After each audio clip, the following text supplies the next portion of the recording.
सफाकियत की आप इंतहा देखिए कि यहाँ लाशें पड़ी हुई हैं, लोगों की लाशें मिल नहीं रही, कई लोग जो है वो लापता है, उनका पता नहीं चल रहा, और खून अभी तक जो है वो धोया जा रहा है सड़कों से।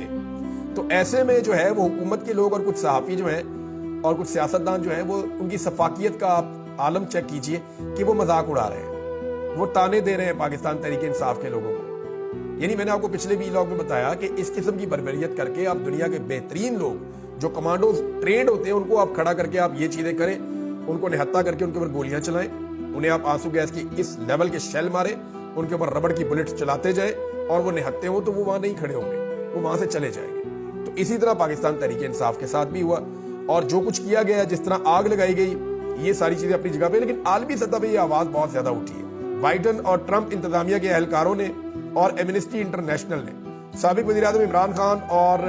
पीटीआई के बानी चेयरमैन इमरान खान की रिहाई का मुतालबा